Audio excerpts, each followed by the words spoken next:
Liar. Everywhere. On netrootsradio.com.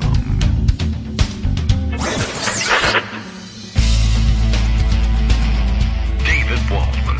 Kagro. In the morning. Now, here's David Waldman. All right. Hey, good morning, everybody. How you doing? It is Wednesday, December 29th, 2021. Really running low on our supply of 2021 today. So if you have any, send it along. I think you can just tweet it to me. We can just use that. Just if you could save time in a bottle. Well, anyway, never mind. It's already been written. No reason why I should reinvent the wheel on that one. The Kagro in the Morning radio show is live now. I am informed via Portland, Maine. Thanks very much, Bill. Today, Kagro X, that's me. Hello, everybody. We'll either be talking about the issues that affect all Americans in profound ways, or he'll just put on banjo music while he watches the Book of Boba Fett. We'll see what happens. Let's do that. Is that a thing? I'm so out of touch with the Star Wars storyline at this point. I stopped watching, I stopped going to see all the movies the minute they came out, and then I stopped going to see them entirely, and now I don't know what's going on. I haven't seen, the last 15 of them, I think, because I don't know how many of them there are anymore. Is that a thing? Should I be watching it? You need to tell me what to watch. As you know, a traditional element of an official American podcast is the discussion of what you should be watching on Netflix. And we haven't done that in a while, so I want to catch up on those things, get some suggestions. You remember, I think the last time I suggested something to you, it was... what was the name of I can't even remember the name of the program, but that Norwegian show where there was the weird coup driven by the Russians and their desire for drilling oil in northern Norway. And, what was the name of that program? You remember that one? I can't remember. And it started with an O, didn't it? Okay. Anyway, no, not Sharknado, Greg. That wasn't it. Although that's your suggestion. Okay. I'm now watching I guess I'm captured by the Scandinavian television for whatever reason. Now watching a Danish show that has nothing whatsoever to do with any of these things. And it's called, and it's nice. It's fun. Rita, I don't know if you've seen this one. I think they were just promoting it on Netflix, and I said, all right, what the hell? Let me see the preview of this, and I said, that could be good. Sort of like a, I don't know, what's this storyline, bad teacher, I guess, is, wasn't that a movie that, it's not quite like that, but, she's just, I don't know, she's a school teacher in Denmark, somewhere, maybe in the Copenhagen area, but, very interesting, rebellious, against the rules sort of teacher, goes her own way and gets into all sorts of strange situations, and I don't know. It's fun. They do a good job of it. I think you just get, I don't know, maybe the foreign television is more, do I imbue it with more intelligence, or are they doing that? Am I just saying, it's foreign, so it must be totally sophisticated and everything? I don't know. Seems like better television than what we get typically on TV here, but that seems to be the case for everything that's on these streaming channels. They're really striving to capture audience with higher quality programming. I don't know. Is it working for you? I watched that movie that everyone was talking about, Don't Look Up.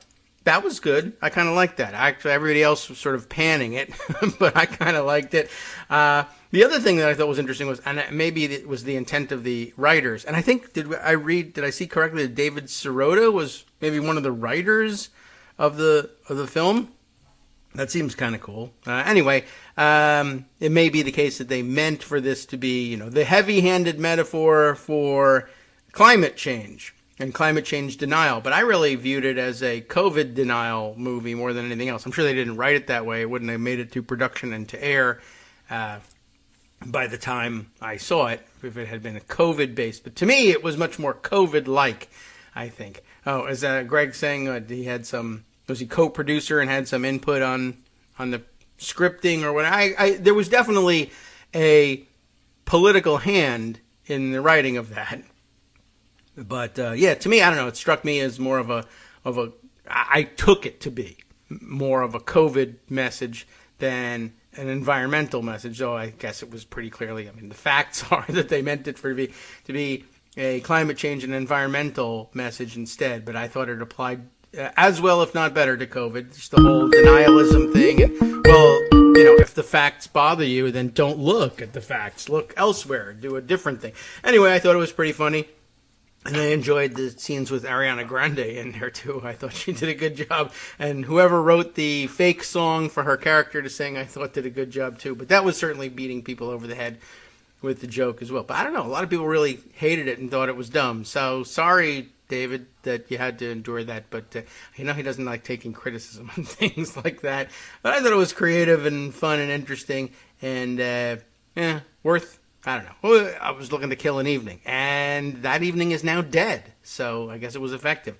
Greg Dworkin is here. He aims to be more effective with his time than I have been. Let's see how well he does with it. He's prepared and got stories together, so that usually helps things. Well, I don't want to be heavy-handed about it. All right, yeah. Like a meteor crashing to Earth or anything like that. One of the funny things about the movie, which I did see and hated. Okay. And social media. I'm not saying it was like a fine art film or anything. I thought it was heavy-handed and not funny. But, a lot of people said the same thing. You have a lot of company in that. Yeah. So the thing about social media. I guess I like heavy hands. Heavy hands. The thing about social media that's sometimes amusing is like if you're not watching something or have no idea what people are talking about, and then you just get on and start seeing them comment. Yeah. It's just pretty fantastic, Oh my God, that was terrible, said Armando. Well, he's either watching football or soccer. I don't know which. I just caught the conversation right in the middle. Yeah. And whatever happened was a play that he didn't particularly like and obviously has opinions about how they should have done it differently. Yes. Well, yeah, there's explainer Twitter, and then there's interjection Twitter. And, or spoiler Twitter. Or, right. if you didn't watch Game of Thrones but watched Game of Thrones Twitter, for example. Yeah, right. You'd be ruined.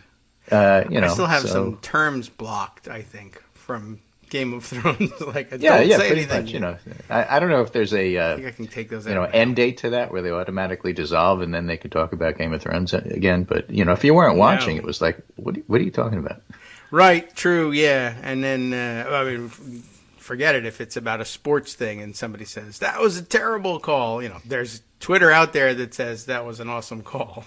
So David Sirota apparently came up with the idea, what if like a meteor fell and like nobody cared?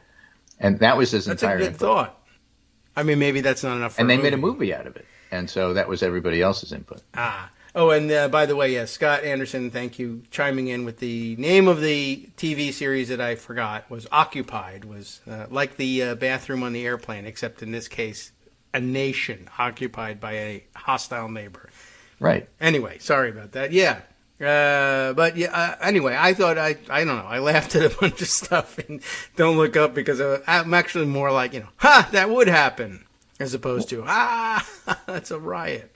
But, Well, it's I don't watch TV doctor shows either. Yeah. Oh, well, yeah, that's a good guide. I never watched The West Wing because I was like, for example, I can't take it. So, at some point, if this thing is supposed to be about climate and how you communicate, fine, whatever. Yeah. Well, I thought it was about watch something it and else. enjoy. Maybe the thing you need to do to enjoy the movie is pretend in your head that it's about something else. That's why I liked it so much. Hey, this is terrific. But that's not what it's about. Well, it's not how I viewed it. Well, so what can you take from that movie that we could apply to the show today? Well, perhaps the basic principle that they were trying to get across, which is, it's really good if you could read the room. Yeah, that would be good. Right? I mean, there were parts of that movie where, the scientists couldn't read the room and really weren't, that's true, figuring out what was going on. Yeah. So, like what about CDC? How well do they read the room? Yeah, they're getting roundly panned too. The reviews are not good. Reviews are not good. However, it might be good art. I don't know. It might. Before we get to that, though, I do have to acknowledge, we did have some passing of very important people. No, I'm not talking about John Madden. I'm talking about Harry Reid. Too. And, of course, this show being what it is, we're going to talk more about Harry Reid than John Madden, which is the opposite of what the rest of the world's going to do. Yeah, he should have come out with a video game series. I think so. Or just, when he felt like it, punch somebody in the mouth because, sometimes he just felt like it. He did. The great stories about him are all about how he hated phone calls. Really? And Chuck Schumer had to go around and tell his colleagues, look, if Harry hangs up on you when he's done with the call, he's not mad. He just hates being on the phone. And when he's done, and he just hangs up. Okay. Interesting. Right. And he'd punch you in the mouth. If you don't know that, you know. I never spoke to him on the phone. If you don't know that about him, then you could be fooled. So in terms of punching in the mouth, this is from a Burgess Everett Mount Rauja story. That's in Politico. John McCain said he told Harry Reid he'd go to the floor and beat the crap out of you. Oh. And Reid said, well, John, I'd expect nothing else. Yeah. Because that's basically how he got along with people. Everett said he sat down with Harry Reid, and Manu Raju was there and asked him why you didn't allow more amendment votes on something or other. Okay. And at the time, Reid was drawing tremendous heat from Republicans for limiting them. And Reid's only response to Manu Raju about this procedural question is, get a brain. Oh. Well, he could have read the room. He could have read the room. He could have explained it. But, he understood what he was doing. Yeah. And he didn't suffer fools gladly. And so good for him. I remember him because he was at Netroots Nation. And, we gave him sort of a semi-hard time and a semi-good time. And there were some issues around his responses about various and sundry things. Yes. And, but he read the room and, he found a way to get along. He's very interesting. There was a lot of tension with Harry Reid, between Harry Reid and, the Netroots in general for a long time. And then he certainly came away with a good reputation in the end, and people did come to understand and value what he was doing. I think I was on the phone with him once, but he didn't hang up because it was a conference call. That doesn't really count as being on the phone with him. Yeah. So, I think he wanted to hang up on me, though. That's just the way it goes, right? So we should acknowledge that. Okay. But yeah, CDC did some stuff. It did. We acknowledge that as well. So really we're done.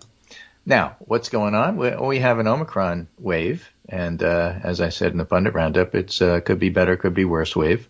There's certainly exploding cases all over the place, but it's not showing up in hospital cases, luckily. And that's true in South Africa. It's true in the UK, who are ahead of us. So far, it's true here. The very nature, the very bulk of how many cases we're going to get is going to put strains on the hospital. There's no way of avoiding that. But it's not as bad as it could be, because it does seem to be affecting those who have already gotten the vaccination a lot less virulently than it otherwise would have. Okay. Now, CDC is investigating or monitoring 86 cruise ships with reported COVID-19 cases on board, according to the list posted on his website. Chris Jansing tweeted this morning, which tells you that taking a cruise at this particular point in time is a really bad idea. Yes, really. And it also points out that the public isn't really doing what CDC would like it to do. No, like forbidding cruises, I suppose, would be one thing. But I don't that's know the CDC thing. It's we could say, okay, well, CDC, you didn't forbid cruises. Well, that would be tied up in court, and you probably wouldn't be able to do that. Yeah, like I don't know how they do that. Like, you're forbidden from cruising, and the captain. But just goes, we're suggesting, subtly or otherwise, without trying to dampen an industry and be accused of trying to ruin the economy, that you really have to take precautions, which you could interpret as maybe it's not a good idea to go on a cruise. How do we do that? Well, Tony Fauci early in the pandemic was asked, would you go on a cruise? And he'd said, I never would go on a cruise. But there could be so many reasons for that. But he said never, and it's still operable. It's not a good time for it, and because it's never a good time for it. Right? Yeah, so I mean, not in the middle of a pandemic anyway. How many things have been caught? Viruses and these boats, unbelievable. It doesn't have to be the COVID virus. I mean, they're notorious. Right, exactly. So Nathan Newman says, cases are exploding in New York City, but deaths are barely trending upward, and we know there's a lag. But still, it reflects the protection having 91% of adults vaxxed is getting in this city. Numbers may rise more, but this should temper any panicked responses. And, I hate when people say panicked responses, because the only panicked response is people complaining about panicking. So you have people who are ignoring it. I don't think that's panicking. You have people who are worried about what might happen. You have all sorts of mix and match people. And you have the CDC, who is in a situation where they know that not everybody listens to them about wearing masks and getting vaccinated. Okay. So Tony Fauci is on Chris Hayes last night, and I have a David Lim thread here about that. Really interesting and telling interview by Chris Hayes with Tony Fauci tonight on CDC's isolation guidance. And what CDC has said is if you get sick, then you should isolate for 5 days, and then for 5 more days you should wear a mask. Go on a cruise. Oh, yes, wear a mask. Right, okay. And the issues with that have to do with, what if you're still infectious after 5 days? Is wearing a mask enough? How come you didn't tell people to test to make sure you're negative like the NBA does? So they are getting all sorts of criticism in that regard. But do we know why? David Lim points out this gives insight into what CDC and top administration health officials were thinking. Really blunt discussion of trade-offs to keep society running during the upcoming weeks. Running. Okay. And before I get to what Fauci said, let me just tell you what I said. All right. You can interpret that as CDC says, well, containment is a strategic choice is off the table. It has been for a while. Okay, yeah. And so the rest of us say, well, what about mitigation? And CDC says, well, we'll get back to you on that. Oh. And sometimes we tell people, hey, read the room. Get real about what's going on. And CDC did. So and they said, look, you're not getting vaxxed. You're not wearing masks, let alone higher quality masks like N95s. Like me. So at least do this. Yeah. And they're not wrong, but the big problem isn't them, it's us. Rats. We don't like bad news. We don't like mandates. Too many of us are locked into no vaccine, and too many still have access issues.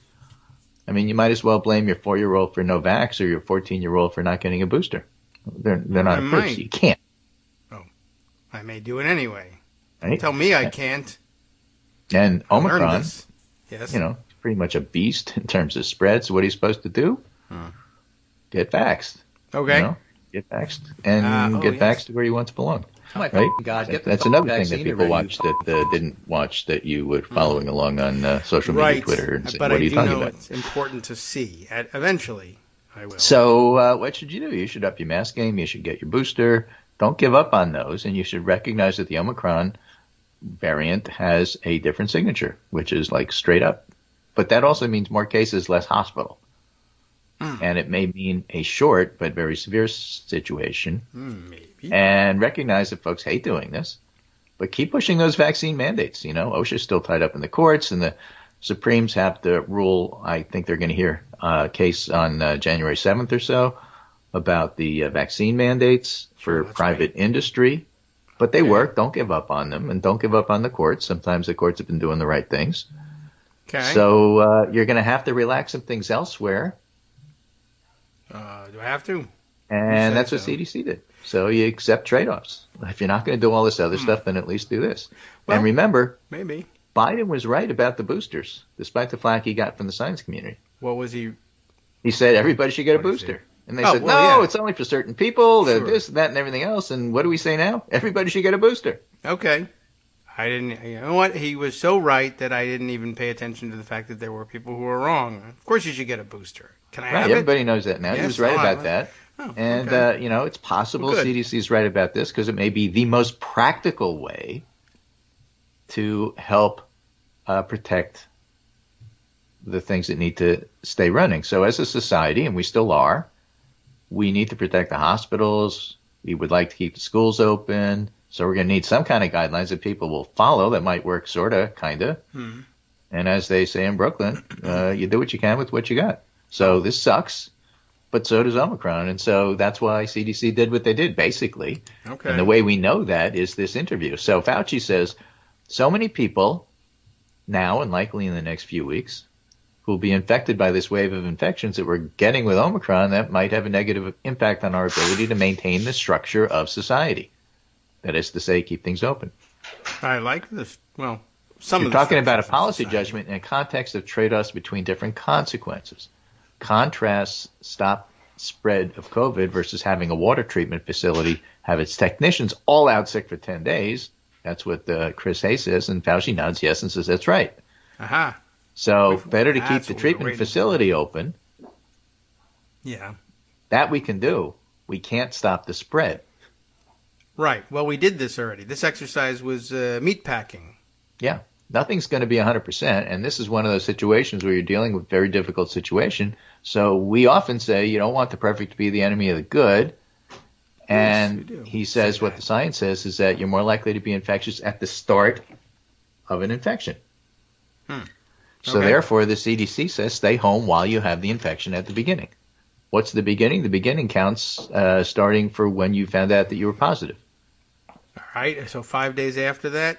Yeah. But what that means is that you have to do a test to find out. Well, then don't find out, as Trump tells you.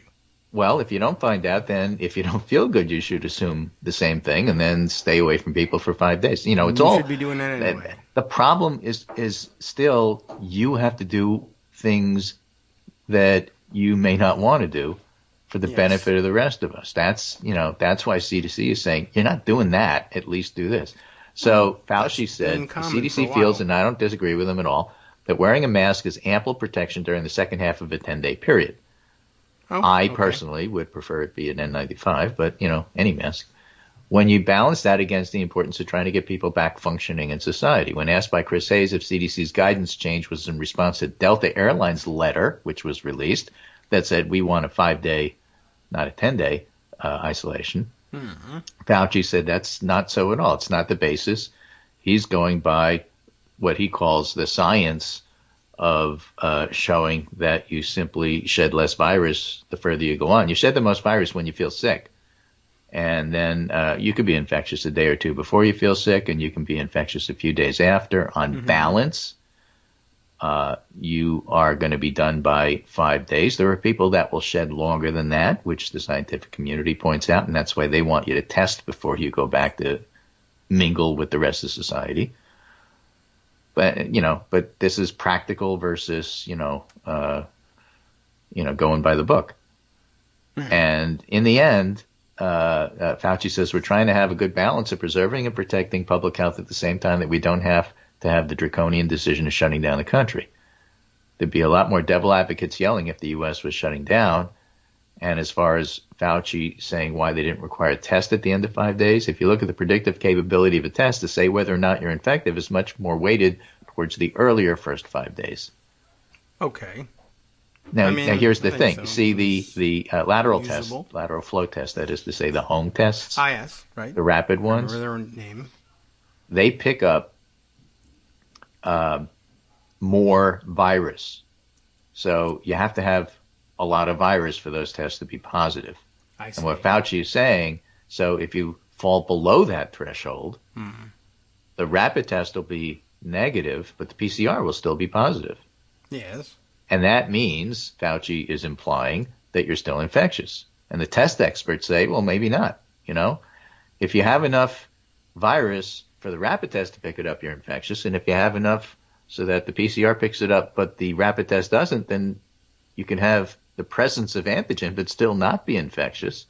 So don't rely on the PCR for that. Rely on the rapid test. It's good enough for what we're doing here. And so that's the argument. And that's a reasoned argument. But, the point that Fauci is making is, well, I may not want to say this loudly, but you may not be able to get a test because we kind of screwed that part up. Oh, well. Yes. So just wear a mask. Is that as good? Well, it's not as good, but it's better than nothing. Oh. And right now, the public, you're doing nothing. Yeah. And that's terrible. That's so true. At least do this. I would definitely caution. Yeah, well, that could use some clarification. It reminds me a lot of the problems caused by the initial mask message. Well, everyone should wear a mask, but we're afraid about the supply, so we're going to say the opposite. No. Say what we should be doing. Right, and when you don't say what you mean, that's when you get into trouble. It's exactly right. Fauci says unauthorized test uses. In fact, if you look at what the FDA validated the test for, it was never as a prediction of whether or not after X number of days you're going to be infective. That wasn't one of the indications. It was just supposed to tell you whether you were positive. Right. Yeah. Right, and so he's right, and yet from a practical basis, what they intend and what people do are completely different things. Let me give you a quick example of that. Generally speaking, the tests in the U.S. come in a box of 2. Yes. That's You one get a I kit, have somehow, right? but There's a yes. box of 2. That's what. And what you're supposed to do is if you think you have symptoms, you're supposed to take the test. And then just to be sure, a couple of days later, you're supposed to take the other test in the box. And if they're both negative, you're negative. Mm-hmm. You know, it's sort of a mini NBA protocol. All right. All right? Is that how people do it? No. No. Of course not. Well, right. They don't. You have a the couple box. in the house, and you got one box. Right. One's going to two. take the test. The other's going to take the test. You do it the same day. You go see grandma. And so are you going to get another box and do the test 3 days later? Probably not. Yeah, right. Even if you could Grandma's find one. got it. If we were positive, too late now. Yeah, pretty much. So, that's how people are using it. And in Europe, they sell one test at a time. Yeah. Well, They don't or sell they that give here, them to you but for in free. Europe, they sell one test at a time. You could buy one test at a time. In Germany, at I Aldi. have some that way. I don't know why, but I have these ones that are 1 to a box for whatever reason. I mean, Do you? Yeah, you can get them? Yeah. I got them they were the ones, there were both kinds at CVS, and I bought the ones that were 1 to a box because They're cheaper. Yeah, that was it. They were $10, and the one with 2 to a box was $25. So I said, Right. well, duh, I'll just buy the one. It's box. great. 1 for 10, 2 for 25. Yeah, so good pricing. That was, I don't know why the 25s aren't moving. I can't get it. You know, Yeah, and that's what was ended up happening was all the boxes and. I'll have to call the 10s Federal were Trade empty. Commission because I always check with them for things when I'm deciding what to do for my own store. Yeah, I don't know. So that's an indication. I think that the marketers know that we don't know what we're doing, right down to we don't even know how money works. But okay, well, they are available, and now also I got some from an online, one of the stores online, but now they're out of them, so never mind. Hi, it's me, David Waldman, the same guy who was just talking to you a second ago.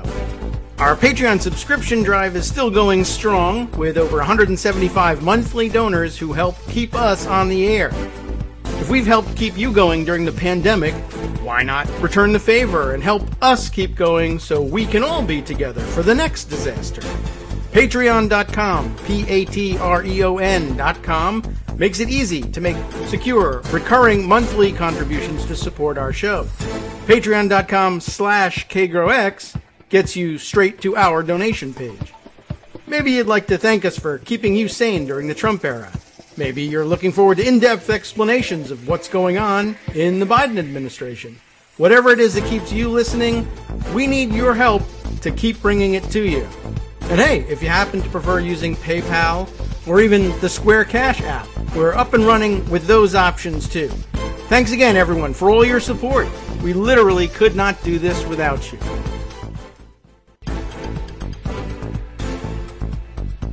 All right, welcome back now to the Kagro in the Morning Show here on Edwards Radio. We learned a lot in the first segment. I just bought some cruise tickets, so well, at least I took that out of it. And they were low price, too. One for $100 and 2 for $250. Well, the 2 for $250 for the extra $50, they'll take you back to shore if the rest of the crew gets sick. It'll take me gambling in St. Petersburg like the other guy. Yeah. By the way, good way to keep up with the times. $250 cruise ticket. Welcome to 1931, everybody. Yeah, good to see you. That's pretty good. You know, you get to cruise on your little pond, you know, right outside your backyard, and that's about it. So anyway, the point I'm trying to make here about the tests is that if you get the tests for home use, how people use them is going to be decided by the people who take them home, not by the people who write instructions on the box. It's just the way life works. It's a good point. True. So, do you give in and say, okay, well, if that's how people are using, let's give the best instructions on how you could do that given how people are using them? Or do you say, no, I insist. You get a box of 2 and you do one on day 1 and the second test on day 3 and nobody else in your house is allowed to use it. Good luck with that. Yeah, my box just says whatever you want on the back. Right. So when David Lim tweeted Chris Hayes saying to Fauci, you're talking about policy judgment in a context of trade-offs between different consequences All right. and contrast to stopping the spread of COVID versus having that water treatment facility closed. And Fauci nods, says yes, and responds correct.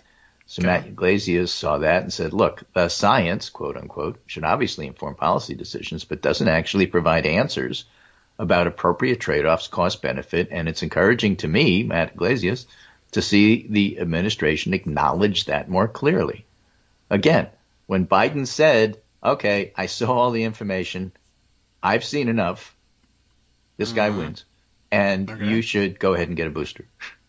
And the science community will argue about that. You should all get a booster. Well, you can't until the science community says you can. I said, fine, we'll wait on that. Right, okay. Now they've said it. Yeah. So we go. Now they've said it. He said it early. The science community caught up with him. Yeah. Yes, there were reasons for putting it off, but in the end, when you look at the cost benefit to society, Biden made the decision you should get boosters. All right. So there are times that the politicians are going to overrule the scientists, which is probably okay. You don't want the scientists running the country. It would run like an FDA meeting. Oh. I have more a comment than a question, but, if you look at my research from 75 years ago and compared to what you just did with 10,000 people last week, my research, I could see that. Fine. Okay, you made your point. What are you trying to say here?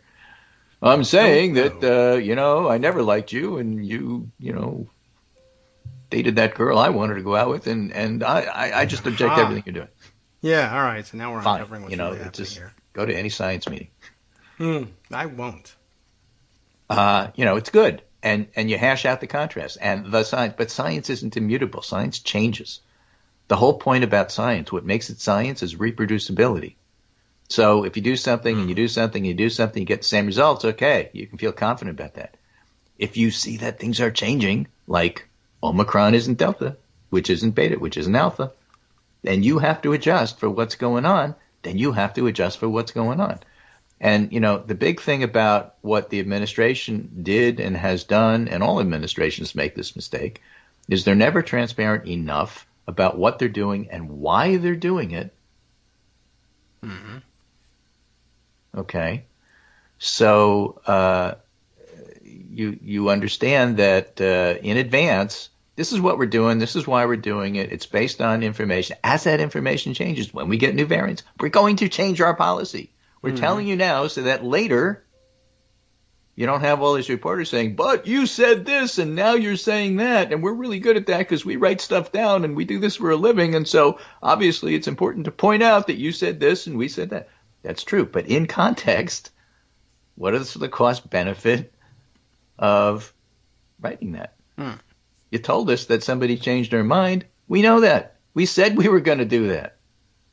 Right? Why don't you talk about why we're changing our mind? Yes, that would be nice. That would be a better cost-benefit ratio for the public. Mm-hmm.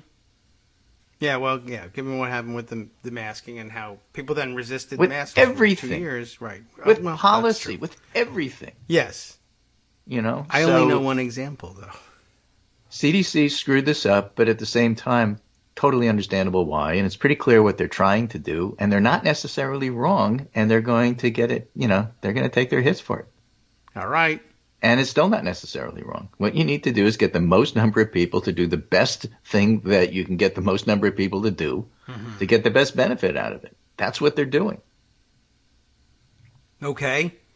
Well, right? I Did don't they wonder how you explain it? communicate that. Yeah, I'm not sure. And then they'll come on after the fact, a couple of days later, and say, okay, we're doing it for this reason. Why didn't you tell us that the day you did it?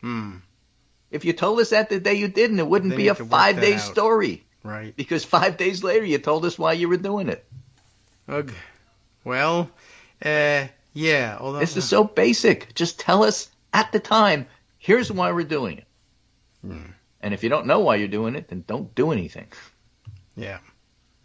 Goodness. Unbelievable. All right, well, I mean, I guess the initial discussion of it is a little, I don't know. I have to find a way to message it so it's not insulting. But, I mean, basically say, here's what we really should be doing. All of you listening, I understand, are in some varying way kind of dumb. So if you do any of these things, it's better than doing nothing. It won't work unless, and it might not even work even if you do all these things. But this would be best. You're probably capable of 3 of these things. Work on 4 and 5 if you can. don't do zero, good luck. Yeah, and that's the other side of the coin. It's the New York City experience. Well, we did all this stuff, and we're still getting hit with a lot of cases. Yeah, but your hospitals are actually doing fairly well. Same in the UK, same in South Africa. So it was really worth it for you to have done all of those things because you're ahead of where you otherwise would have been. Yep. Okay. So no, it wasn't a waste of time.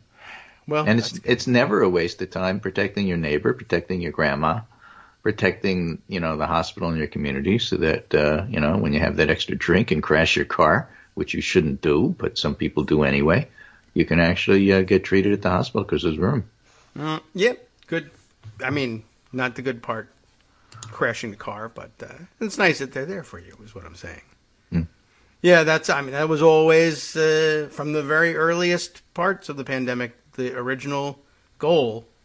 We forget that, too, and they were pretty clear about that. We can't stop you all from getting sick. We just need to spread it out a little bit. That's right. All. That's what we mean by we can't do containment. We have to do mitigation, Flatten the curve. And then there's the part about, bad faith discussion on the other side, which you should either counter or ignore, but not fall for. Perfect example of that is right now. Look at the CDC. You libs, all you want to do is crash the economy and close everything down. That's what I live for. We're actually saying the opposite of that. Did you notice that we're saying exactly the opposite of that? No, we're not going to notice. Why should we notice? This is not a good faith discussion. Yeah. Well, I don't know. I mean, you want to close everything. Well, not the hospitals, I don't. How about that? We start there. You think, it's most important to sell Snickers bars, and we think it's most important to keep the hospitals working. How does easing up on everything close everything? Well, because everybody will get sick. Wait a minute. Now you sound like us. Well, then we'd have common ground. We should stick with that. We would, So, okay. Look, it's a complex situation. It's not good. It is. And nobody's going to benefit from it. But, there are some things that people should do. And this is where, again, you have to remember that the CDC is far more like the Department of Education than it is like the Department of Defense. It doesn't have an unlimited bipartisan budget that everybody supports in Congress and will pass regardless, like the Department of Defense does. It can't make its own rules like the Department of Defense does. The Department of Education can issue a few guidelines and hope the states follow it, and that's about all the power it has. And CDC isn't much different when it comes to public health. And you may think that they have more power than they do, but they don't. They're completely dependent upon what the states do. And there are so many states that want to do the wrong thing, they're pretty much powerless. The movies are at fault for this. Most people's, I don't know, maybe most people's impression of what the CDC does comes from the movie Outbreak. But all those guys were in the Army. I mean, one of them, Rene Russo's character was from CDC. She went along for the ride. That was about pretty it. much. But in terms of we're going to enforce this quarantine and we're going to come in here with scientists and set up a lab in the field, all that was, like you said, Pentagon, not CDC. Right. And then they were the bad guys, as it turned out. As it turns out. So, art imitating life sometimes, and art imitating life other times, and not imitating life a third time. We don't know. Were the Army the good guys or the bad guys on January 6th? We don't know yet. They're still working that out. They didn't show up, so I don't know. They didn't show up, but why didn't they show up? Because the good guys in the Army wouldn't let the bad guys in the Army not show up? I'm not sure. That's true. We don't know. Yeah. Everybody was somebody on both sides working to get them to not show up, and somebody else trying to get them to show up, and everybody Very confusing. guessing. That's why we need a committee, to sort all this stuff out and then explain to the public what actually happened. Yeah, the problem is we didn't put equal numbers on that committee, and so therefore Jim Jordan wasn't there to ruin it. Yeah, there aren't enough insurrectionists. Right. And that's the real issue there. So, stuff is happening along that front too, of course. And so we need to follow that. I'm just going through my pandemic list here to see. I also want to cover the same thing seems to be happening in San Francisco. What's happening? Lots of cases, but the hospitals aren't getting overwhelmed. Scott Gottlieb points out London, New York City, new COVID cases, new COVID hospitalizations.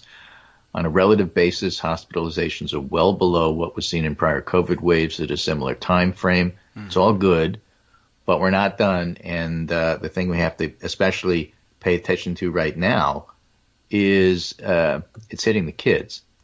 And yes. so, again, a lot of the kids are unvaccinated, and pediatric hospitals are seeing rises in cases. And so some of it is fairly dramatic.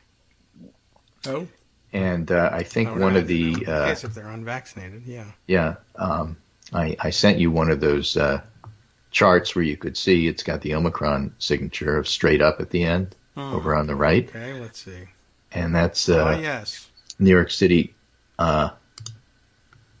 school-age children cases. So, so that'll affect the people who just want to have a say in their kids' education / open the schools / have no masks. Right, exactly.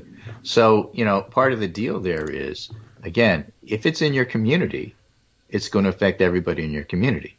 And so it's going to affect the teachers. It's going to affect the kids. Yes. And if you want to keep schools open, it's going to be tough to do without staffing, like bus drivers, for example. Right. Airlines. Airlines are a great example of that. Yeah. And so, we'll it's not in a vacuum. So it's not like you can have this policy. If you just have this policy for the hospital alone, but ignore the community, everything's fine. Yeah, as long as no one goes in or out, the hospital works great. Or lives there. Yeah, exactly. So Amelia Narenberg writes in the New York Times, I have this in the Pundit Roundup, can schools handle Omicron? The looming wave is shaking the rickety infrastructure that has kept schools running. Across the nation's 13,000 districts and 98,000 public schools this week, it's about 600 that are shuttered, according to data from Burbio, a company that tracks how schools are operating through the pandemic. Way fewer closures now than in November. They say there were fewer closures. There's a lot fewer closures now than in November. But the Omicron variant appears contagious enough to upend the shaky equilibrium that has allowed schools to stay open. Many are in dire need of substitute teachers and bus drivers, yes, and can ill afford an outbreak that would send many staff members home. Okay? So from hospitals to airlines to schools, that's a thing. Yes. All right. So finish up with that. As far as January 6th, Hugo Lowell, reporting in The Guardian, who's been pretty good on this, getting a lot of first reports. Capitol panel to investigate Trump call to the Willard Hotel in the hours before the attack. Hello, Willard. The chairman said the select committee intended to scrutinize the phone call should they prevail in their legal effort to obtain Trump White House records over the former president's objections of executive privilege. That's right, Thompson said when asked by The Guardian whether the select committee would look into Trump's phone call and suggested House investigators had already started to consider ways to investigate Trump's demand Biden not be certified as president on 6 January. So, again, for the subtleties here and nuance that should not be lost, it's one thing for people at the Willard to be calling the White House, and it's another thing for the White House to be calling the Willard. Right. So if Trump himself placed the call, that would suggest that Trump himself was involved with the people who the January 6th committee are looking at in terms of organizing what was going on. That's why they want to know about that call. Okay. Right? It's one thing if the Ukraine calls you, and it's another thing if you call Ukraine. Yeah, it reminds me of that old, I don't know, there was stuck with me, a Saturday Night Live bit on the Weekend Update where it was Jesse Jackson negotiating for the release of some American hostages. This is way back when in the 90s, I think, negotiating with the Taliban. Yeah. Who later got an even worse reputation, but at the time they still had a pretty bad reputation. But that was the issue. And it's in the sketch, they're saying, "Well, I didn't call the Taliban." He's in his Jesse Jackson voice. I missed the call, and I star 69'd you, and I was like, "Hello, who is this?" And it was pretty fun. I don't think they still have that. They missed the call, and you can do that. I don't know, but anyway. I don't know. At any rate, yeah, it was. I didn't call you. I called you back. Block a call. I said that was the big issue. I never called the Taliban. I just returned their call. Yeah. Okay, so we'll find out how that went at the Willard Hotel and who. It's essentially was he taking their advice? Rick Perry's defense is going to go for how he called Trump, suggesting that maybe they just overthrow the election. Right. I didn't say that. I didn't call him. I was just returning a call. Yeah, right. And I didn't even text that. I was just, my phone was on, I sat on it, and that's what came out. You know how it'll eventually happen that monkeys will write Shakespeare. Well, yeah, if they sit on enough phones, that's for sure. Randall Eliason, writing in the Washington Post, says, here's why a criminal referral for Trump by the January 6th committee is a bad idea. Oh. Do I want to hear this? All right. Well, yeah, it's pretty straightforward, and I think it's important. Okay. First of all, if the January 6th committee, and I'm basically paraphrasing, abbreviating what he says here. Okay. Is it in your if the January, roundup? it's in the pundit roundup. If the January 6th committee does its job, Justice will know what's going on. They don't have to have the committee tell them. They'll be watching. All right. So yeah. If that's true, and Justice is already aware that, hey, there might be some issues around January 6th that might involve Donald Trump, hint, hint, wink, wink, nudge, nudge, as if they don't know. If you actually make the referral, it does put extra political pressure on the Justice Department that they don't need to do their job because they go out of their way to try to look apolitical, and you just make everything they're trying to do, which is already hard, that much harder. You don't need it, and so what's the point of doing it? It's not like, well, we want to put political pressure on them to do it. Well, that's what you don't want to do. It's supposed to be the independent Justice Department. They ought to be able to get to this decision based on the facts without you putting pressure on. That's the whole point. They should. Yeah, but of course, okay. Well, I mean, it's a good point. So it's unnecessary and counterproductive is what he's saying. If it were necessary but counterproductive, you could have an argument about whether you should do it. But if it's unnecessary and counterproductive, then why do it at all? That's a good point from the perspective of the Justice Department. Unfortunately, none of them are on this committee, and they all have their own things to do. Yeah, no, I mean, he's making a good point, but I guess to make a point that you make fairly frequently, that's a great point. For like we said, for all the people in the Justice Department, that's the way they would like it. Unfortunately, the decision on referral is being made by people who have a different priority, which is, of course, getting elected. Which is reading the room. That's their job. It should be. So, okay, it's a good. It's certainly. I don't know. It would go down better if it was. Well, if there is no referral, here's a good reason why there might not have been one. Yeah, or, as opposed to look, don't do it, which is just going to make people We're not upset. saying that he shouldn't get indicted. We're saying they should come to that conclusion on their own. They don't need you telling them to indict the guy. It's pretty obvious he needs to be indicted. Yeah. I guess, though, the other thing will pile on. Pile-ons are bad. Yeah. At the end, though, there'll be an opinion piece somewhere else that says, so the whole January 6th committee, they had all these hearings, and then they just said, well, that's it. Goodbye, everybody. What was the point of that? And what they'll have is why CDC was wrong about indicting Donald Trump about January 6th. Maybe they should try that. Why not?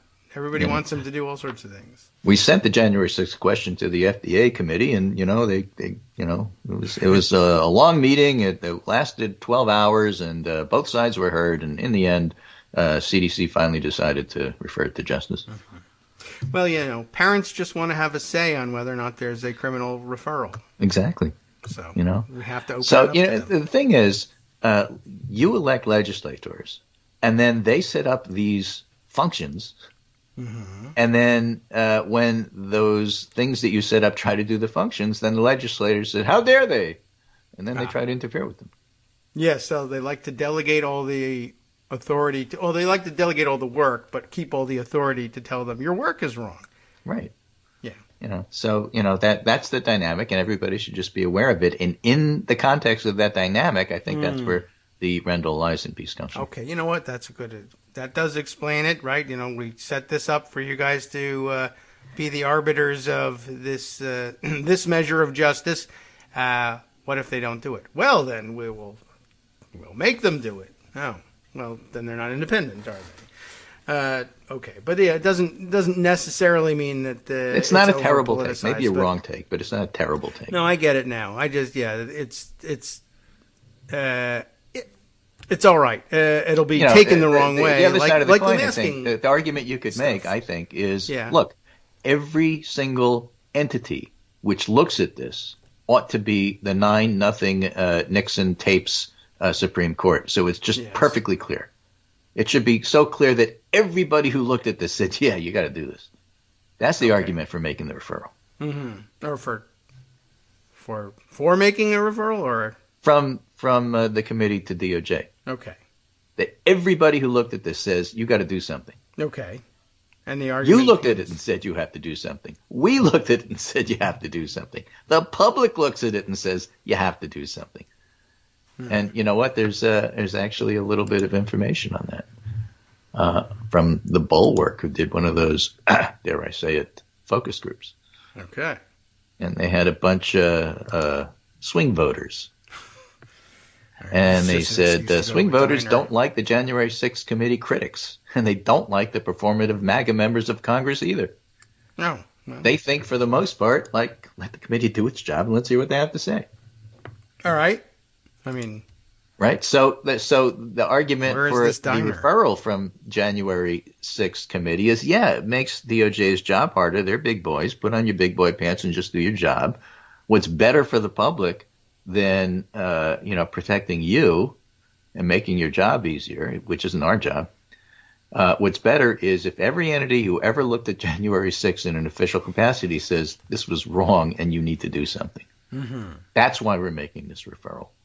And the public on the whole says, we're waiting for the January 6th committee to tell us what they thought. So, go ahead. Okay.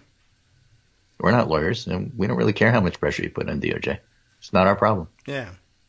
Well, okay. So DOJ is not looking forward to getting referrals, I guess. I'm sure they're not. When is DOJ ever looking forward to doing something like this? They should be. They're always looking forward. They should be looking backward. To it.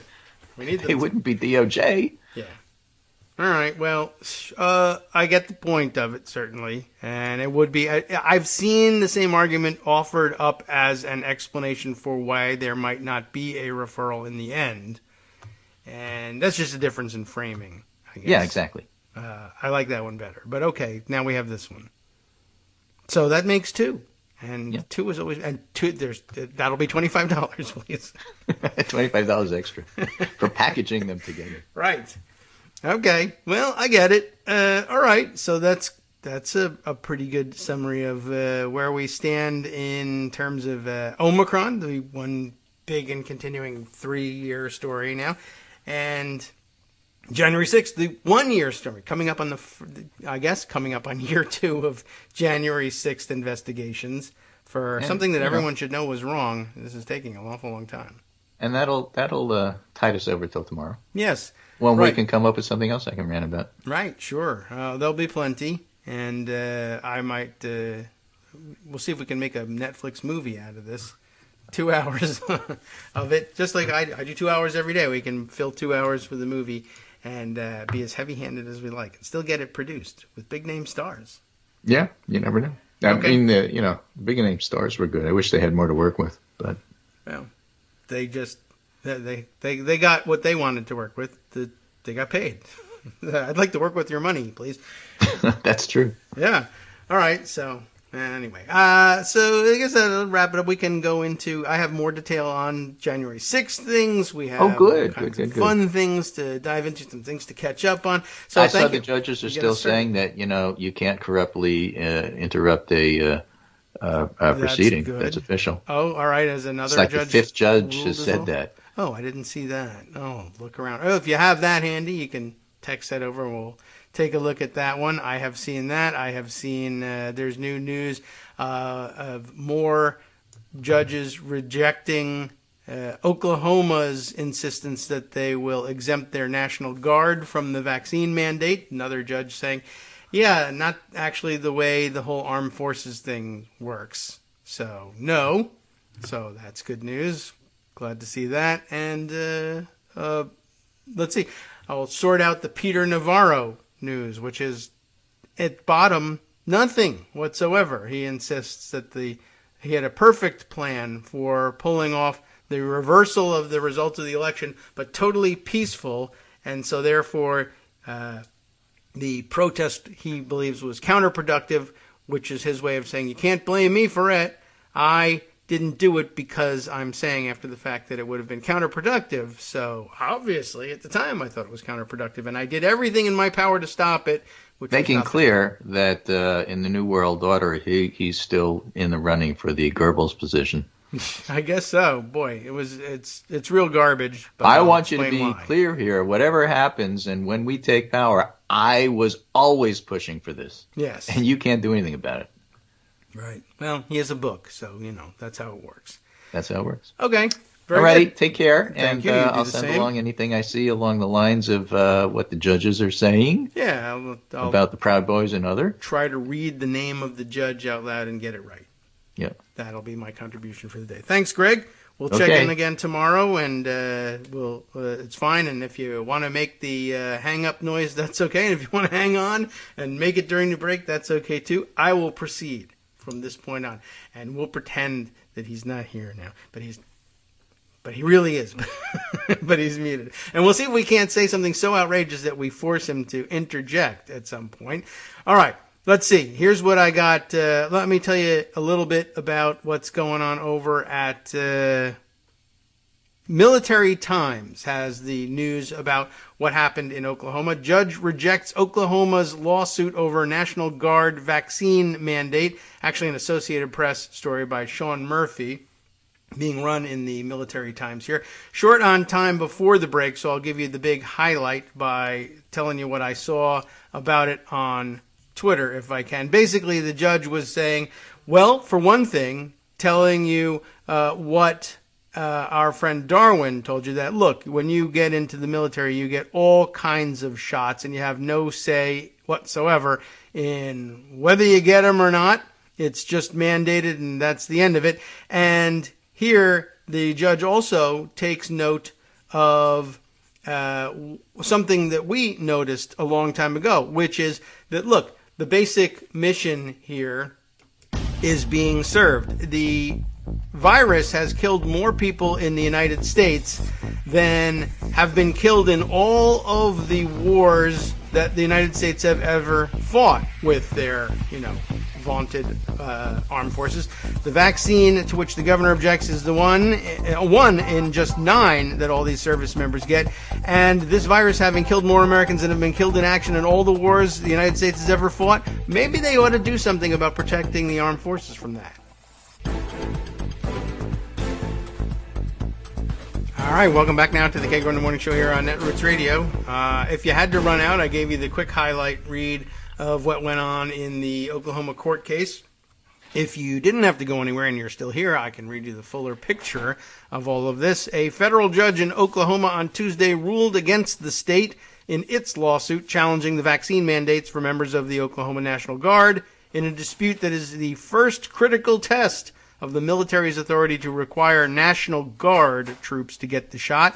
U.S. District Judge Stephen Friot, or it's Riot with an F in front of it, I guess. It's probably not Friot, but Friot, denied Oklahoma's request for a preliminary injunction, saying the claims by Governor Kevin Stitt, as well as Attorney General John O'Connor and 16 anonymous Oklahoma National Guard members, were without merit.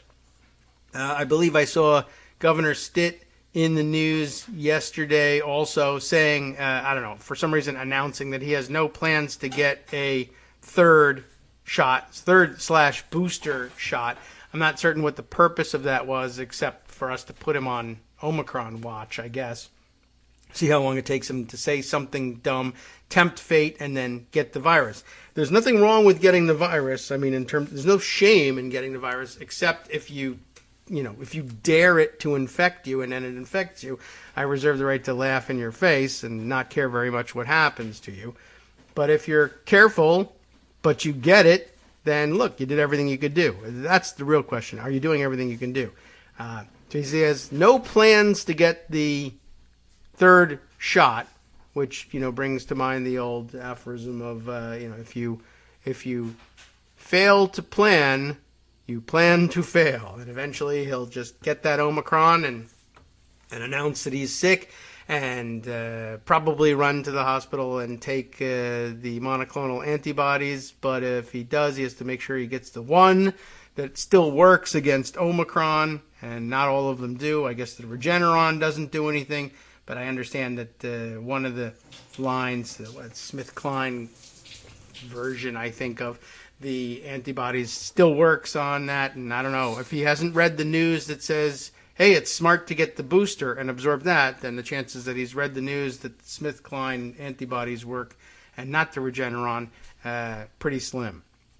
Anyway, that's a sidebar. I'll try and find you a clip on that one. But at any rate, Kevin Stitt, Attorney General John O'Connor, and 16 anonymous Oklahoma National Guard members lose this case.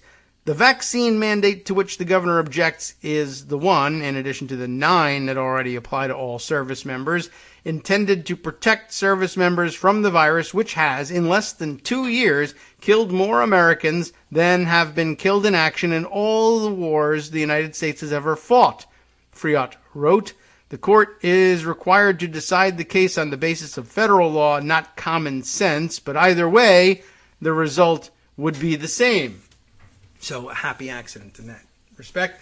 The good news here is that U.S. District Judge Stephen Friot is following my Twitter feed, apparently. I don't know whether he really is or not. Probably not. I would recommend that he pay attention to his work and leave me alone.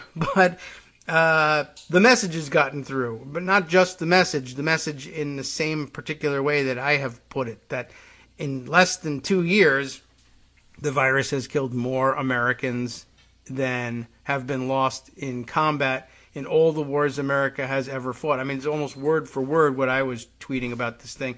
And that was, by the way, back in April that became true, or April-May time frame when we passed that threshold, and it's worse now. Now, I think, basically, we're getting to the point where you could include all of the, all the Confederates killed in the Civil War in that number as well, although I didn't count them the first time around because, of course, well, they weren't the American Armed Forces at the time. But if you feel like they were left out, now you can include them and we've still beat that number. That'll tell you a little something about how badly we're doing in all this. Oh, and by the way, the race is on, in Worldometer's numbers, there's a very good chance that we could surpass 850,000 dead, according to Worldometers, before the new year. That's where we are. There's been a rapid uptick in the number of deaths, even though Omicron is supposedly less virulent, but we don't know that these people are dying of Omicron. These could still be Delta numbers. I can't tell you that from Worldometers, but big uptick in that and a huge uptick in the number of cases being reported. I will say we've yesterday broke the all-time pandemic record for the most new cases reported in a single day. Previously, well, the previous record was actually December 24th, but prior to December 24th, the previous record was from January of this year. That big giant peak in the last days of the Trump administration that was still the peak against which all other peaks were being measured. Well, we've surpassed that in this one. So some 312,000 reported cases according to Worldometers yesterday. So all-time record for that. It's as bad as it's ever been. And many cases, many places seeing that now. Many other places not seeing those numbers yet and still dealing with Delta and seeing the declining end of the Delta wave and patting themselves on the back and saying, we're doing great, like I believe Florida did the other day, only to then get slammed by Omicron and have nothing to say now. Florida back again in the top 10 easily in terms of new cases reported each day. That has been going on for the last 3 or 4 days. But the new numbers across the country, not only breaking the record of the most cases per day, but we've also broken the record of for how quickly we've added 1 million new cases. This is, I guess, predictable enough since we learned about exponential growth early on. But prior to, well, let's see. I guess I should say first the number. It took 3 days to add the last new 1 million cases to our total. To go from 52 million cases to 53 million cases took just 3 days. Prior to that, at the height of the pandemic, I guess, again, in that January time frame, we were doing 1 million cases in about 4 days. The thing is, not only have we done it in 3 here, which is new, but the 3 days involved are Christmas, the day after, and then the day after that. So, I mean, reporting was very, very low. There were very few states actually counting and reporting their numbers during that 3-day period. And still, I mean, there was make-up time afterwards, and that's what I guess accounted for the real spike in reporting things on Monday and Tuesday, making up for the weekend backlog. But a holiday, and a big holiday weekend is part of that 3-day span. That's really unheard of. In other words, it's probably something that if the wave continues, we could expect to see broken again very quickly, and that we could report 1 million cases in 2 days pretty easily. If testing stations are open. I mean, and there's another upper limit to the numbers too. Testing stations may close down. The testing, the lines may discourage people from going to get tested.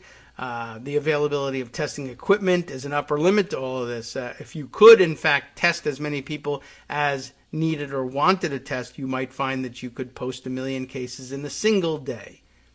And, well, it should be expected. That's what exponential growth is. So that I thought I'd keep you up to date on that one. That was sort of an interesting change in the numbers. Anyway, let's see. Oh, right, back to Oklahoma. I guess that was the tangent of this one. I was just impressed to see not only the same argument being made, but in pretty much the same way. I don't know how many ways there are to say it, though. But I did point out that, in less than 2 years, I mean, it took us a long time to kill as many American military members in all of those wars. Even if we had fought them back to back and there was no peacetime in between, it took a lot more years to do than just 2. And that's pretty serious. And as the judge says here, maybe it's something you want to pay attention to, since you're sort of in the business of trying to stop our military from getting killed all the time, even if it's necessary to go into combat. Stitt and O'Connor have been outspoken critics of the vaccine mandates, even for military members, and have filed numerous lawsuits challenging such federal mandates. A spokesman for the Oklahoma National Guard declined to comment while litigation is pending. Spokesmen for both Stitt and O'Connor say they're both still reviewing the judge's decision. It was an ass-kicking. You can stop reviewing it. We filed this lawsuit to support these Oklahomans who object to the president's vaccine mandate. Well, tough. Their commander-in-chief says that they got to get it. And you filed this lawsuit to interject and to intervene and say that Kevin Stitt is really their commander-in-chief and not Joe Biden, which was a bad idea to begin with. Plus, you've lost, and you should just, take your L and get lost. But he says they filed it for a different reason, to protect all of these and support all these Oklahomans who joined the military and now don't want to do military things. Okay, too bad. Well, he says they're disappointed with this decision, and we're all disappointed with you and the members of the Oklahoma National Guard who object as well. But, that's just something you're going to have to live with. The White House and health officials have credited coronavirus vaccine mandates with driving up vaccination rates and curbing deaths from COVID-19, and that's nice. And 850,000 is quite enough. There will be many more, of course, but imagine where we'd be if they just said, make your own decision about the vaccine. Stitt and O'Connor filed the federal lawsuit over the Guard vaccine requirement earlier this month, with Stitt saying in a statement that Biden's Secretary of Defense, Lloyd Austin, overstepped his constitutional authority by subjecting the National Guard to the mandate. No one agrees with them, though. About a week later, the Adjutant General of the Oklahoma National Guard, Brigadier General Thomas Mancino, warned in an open letter to Oklahoma Army and Air National Guard members that refusing to receive the coronavirus vaccine could end their military careers. That's the way it is with orders and the military. Prior to filing a lawsuit, Stitt had asked Austin to suspend the mandate for the Oklahoma National Guard and directed his new Adjutant General, because he fired the old one, to assure members that they would not be punished for not being vaccinated. Pentagon officials have repeatedly said Austin has the authority to set medical readiness requirements, including vaccines, for the entire military, including the Guard. Austin has said that getting the vaccine is critical to maintaining a healthy, ready force that can be prepared to defend the nation. That's actually the idea here. He decided that Guard members who refuse COVID-19 vaccinations will be barred from federally funded drills and training required to maintain their Guard status. In Judge Friot's order, he said state officials indicated that 89% of the airmen in the Guard had been vaccinated, while only 40% of the Army Guardsmen have been vaccinated. The deadline for Air National Guard members to be fully vaccinated was December 2nd, so start doing something about it, while Army National Guard members have until June 30th to become fully vaccinated. That's pretty lenient. In fact, too lenient. Meanwhile, Stitt, who was the nation's first governor to confirm that he got COVID-19, says he doesn't plan to get a booster shot, even though state health officials are encouraging vaccinated people to do just that, particularly as the highly contagious Omicron variant spreads. So Stitt has already had COVID, so we've already laughed at him for that. Now we'll do it again as he gets reinfected and, teaches everybody the lesson that Omicron doesn't care. I mean, he's got presumably more resistance. All the experts say, yeah, he'll have more resistance than if he had had 2 shots and not had COVID. But getting COVID is a terrible plan for avoiding getting COVID. It defeats it right at the beginning. And 3 shots is better protection than 2 shots and a prior infection. And by the way, 3 shots and a prior infection is probably better protection from a second infection than just 3 shots. So he's got a free opportunity to build the wall, as Republicans like to say, even higher, so that the massive numbers of invading viruses can be stopped. It's the new stay out of me policy. But suddenly, this wall doesn't work. And now Republicans are opposed to this wall. That's an interesting metaphor. We should probably explore that at some later date. Okay, so let's see. Moving on to other things that I wanted to share with you.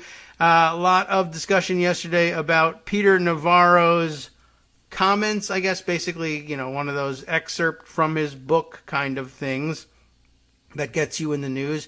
In the Daily Beast, they wrote this thing up. I am here to tell you that this is, I don't know what we would call this. This is obfuscation, and he's basically trying to duck responsibility and trying to pretend that he's somehow exonerating Donald Trump in this. He says that part outright at the end. It's not true. It doesn't work. Here's what's going on. He says, the headline is, Trump advisor Peter Navarro lays out how he and Bannon planned to overturn Biden's electoral win. Now, how that is exonerating, I don't know. It's actually sort of a confession. But he's trying to say, well, we were going to do it totally peacefully, even though Bannon was like, no, let's murder everybody. We had this plan together. He was saying these crazy things about everyone should get killed. I was saying peace and love, man, and everyone was listening to me. You could just look outside and see on January 6th that everyone's taking Navarro's plan seriously. Anyway, Jose Pagliari, is that really his? All right, well, that's the way I'm reading the last name here. He wrote this up for the Daily Beast. Double checking where the hell we were on this one. A former Trump White House official says he and right-wing provocateur Steve Bannon were actually behind the last-ditch coordinated effort by rogue Republicans in Congress to halt certification of the 2020 election results and keep President Donald Trump in power earlier this year in a plan dubbed the Green Bay Sweep. I think because it had something to do with getting Wisconsin to reverse itself on their electoral votes, which can't happen and wouldn't happen, but whatever. It's an odd flex in terms of exonerating yourself to say, oh, by the way, I was actually behind this whole plan. Oh, really? Because we're actually thinking about whether or not to make criminal referrals to the Justice Department about the people who were behind this plan. Oh, then it wasn't me, is what he'll eventually say. But anyway, in an interview last week with the Daily Beast, Navarro shed additional light, I don't think so, I think he's lying, on his role in the operation and their coordination with politicians like, Representative Paul Gosar. I thought they were talking about Rand Paul here, but no, Representative Paul Gosar and Senator Ted Cruz.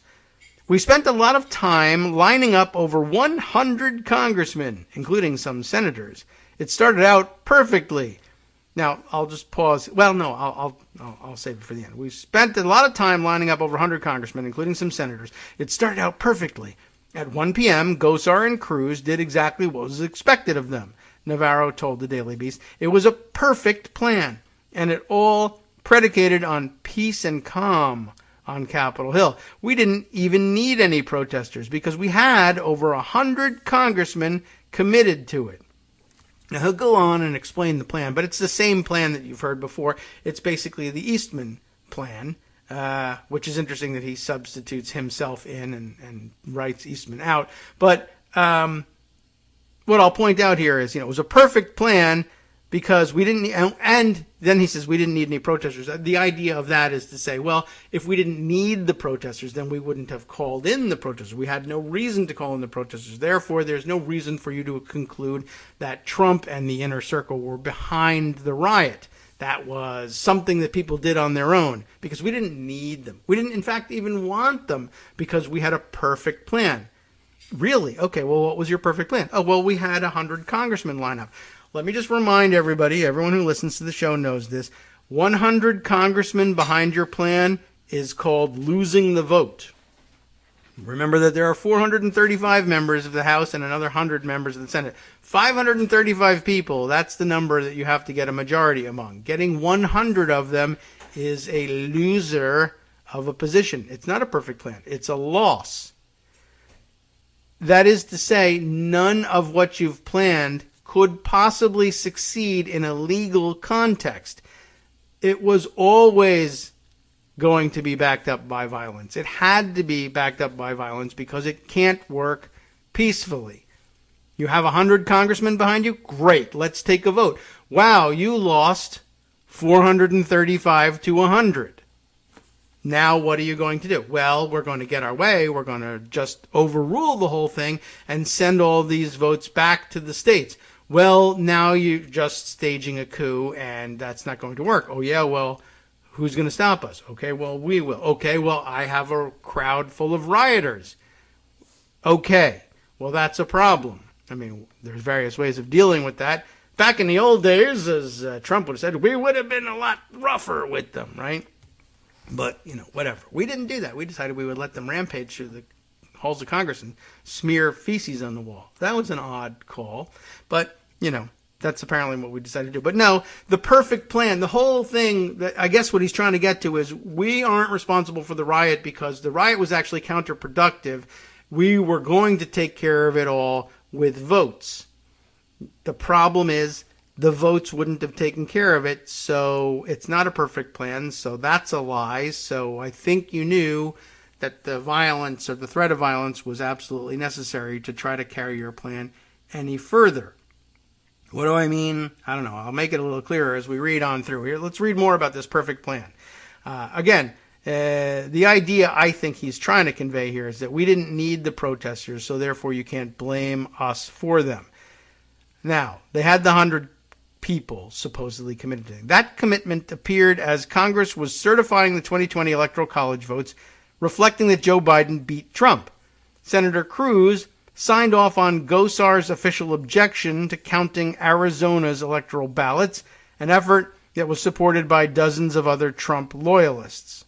You know that part of the story. Staffers for Cruz and Gosar did not respond to requests for comment. Unnecessary. Don't need them. There's no public indication whether the January 6th committee has sought testimony or documents from Senator Cruz or Representative Gosar, but the committee has only recently begun to seek evidence from fellow members of Congress who were involved in a general effort to keep Trump in the White House, such as Representative Jim Jordan and Representative Scott Perry. The last-minute maneuvering never had any chance of actually decertifying the election results on its own, a point that Navarro quickly acknowledges.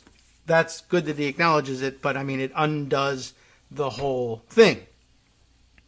Let's see, I'll continue here. But their hope was to run the clock as long as possible to increase public pressure on then Vice President Mike Pence to send the electoral votes back to 6 contested states where Republican-led legislatures could try to overturn the results.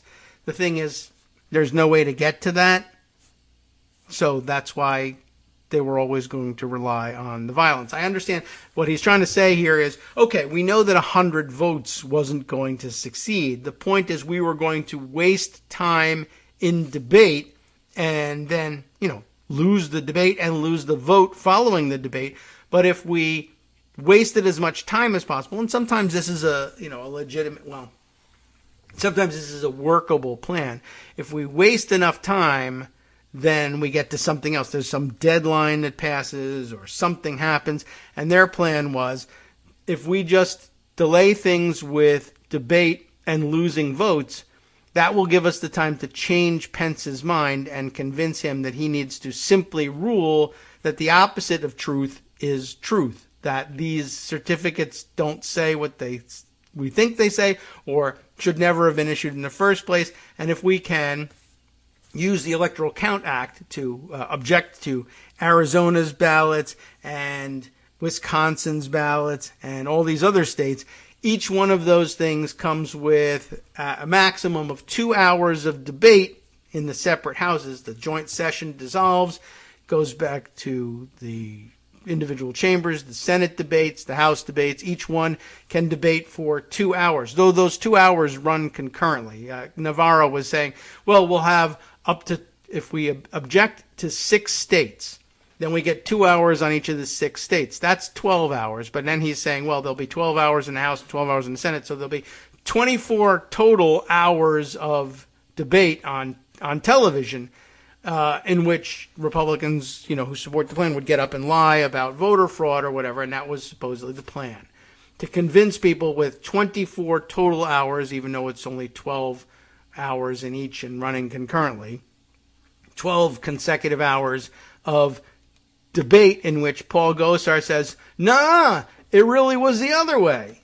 And, bamboo or something, whatever, you say they're crazy ideas, and then they lose the vote. But in that 12 hours of compelling television of Paul Gosar rocking back and forth and looking all over the place and saying, but it's another thing, and aliens came in there, and Ted Cruz saying, about how he loves soup and wants to run away to Cancun and loves punching his wife in the face, all those sorts of things. Well, then everybody would say, aha, now they really ought to send those things back to the states. But it all still hinges on the idea that within this window of 12 hours, which would be taking place like overnight, by the way, in the wee hours of the morning, millions of Americans would be totally tuning into C-SPAN. They'd be tuning into C-SPAN or C-SPAN 2 and then videotaping the other one and then going back and watching the other quality 12 hours and then saying 24 hours of nonstop garbage has convinced me we really need to do this. And then Mike Pence would say, well, they're convinced, so there's nothing I can do. And then we run into the problem. Pence is supposed to decide to send the electoral votes back to the states, except there's just no mechanism by which he can do that. Now, he could declare, and I understand this is the way the Trump people work all the time. Well, there's no mechanism for you to do that. Well, what if you just declare it to be done? Is there any mechanism for people to stop me? And in many cases, there isn't. And that's a problem. But in this case, I don't think that's actually the case. I think there is a mechanism to stop them. And it goes like this. Well, I'm the vice president, and I rule that these certificates are to be sent back to the states for the state legislatures to make decisions about whether or not they want to change their electoral votes. And then you say, that is weird. I've never heard of anybody ever doing that, and I'm not certain that there exists authority to do that. I appeal the ruling of the chair.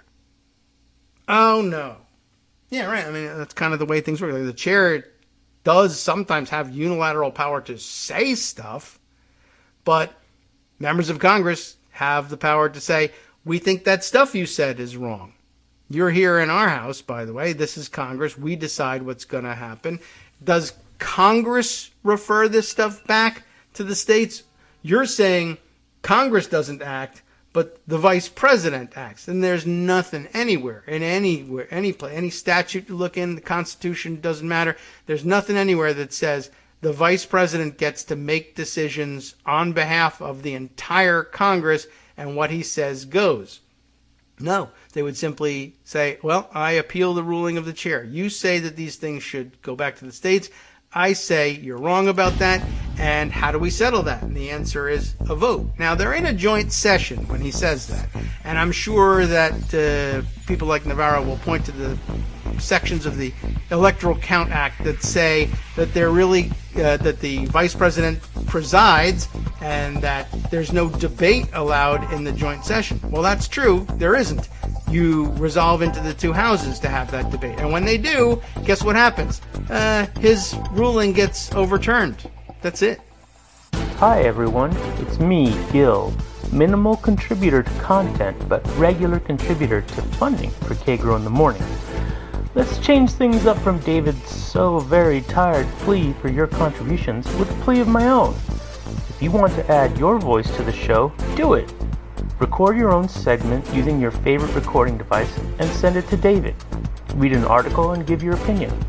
Write your own essay and read that. The sky's the limit. Well, not really. Try to keep it relatively short so David doesn't have to stress about cutting it and hurting your feelings. Join the hallowed ranks of Greg Dworkin and Joan McCarter and be part of this somewhat witty deep dive into political topics with unnecessary censoring. Lend your voice to the show by sending it to kagrox@gmail.com. KAGROX@gmail.com.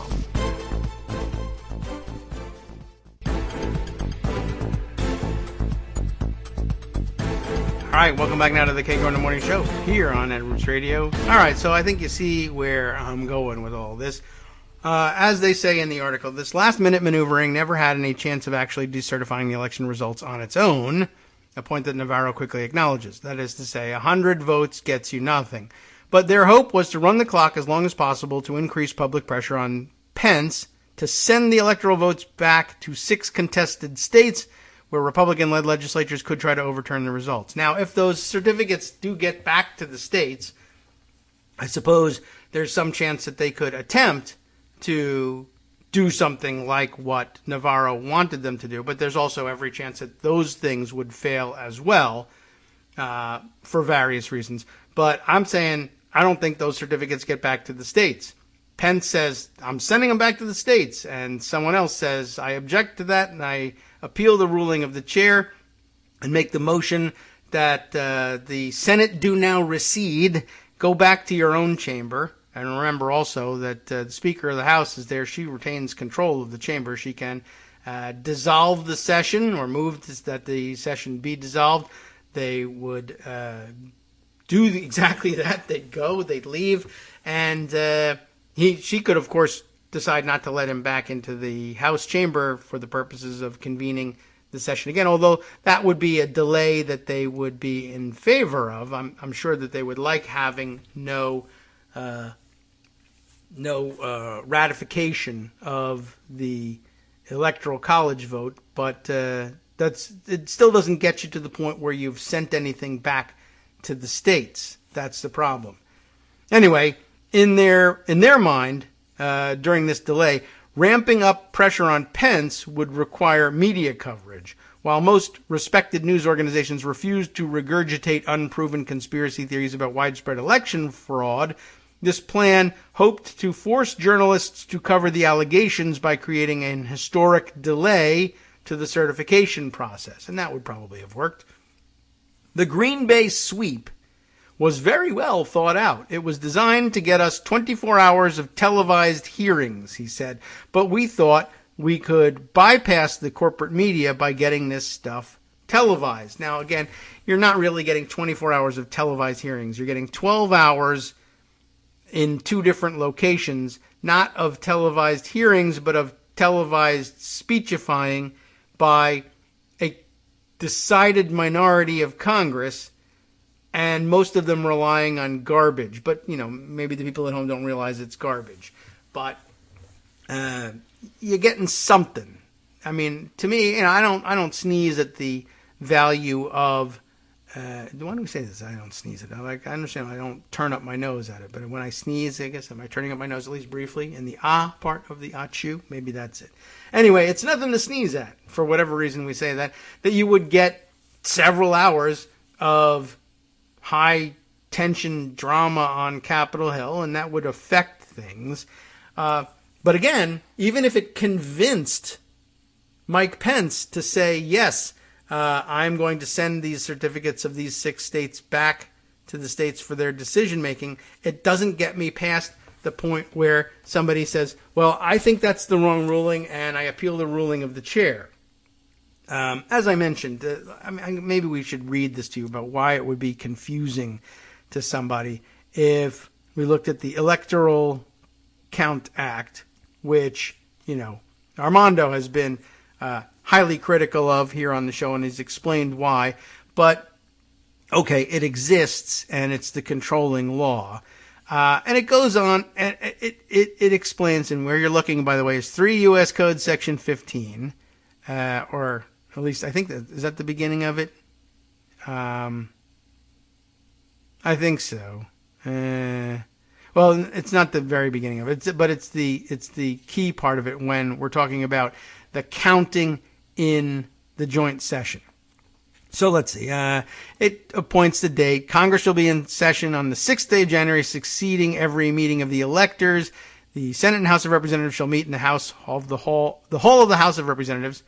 So there's a specific place for it by law at the hour of 1 o'clock in the afternoon on that day, and the President of the Senate shall be their presiding officer. So okay, that's Pence. It's still Pence, even though it is January 6th. But that's another thing to keep in mind too. Like, well, we'll win the votes because something.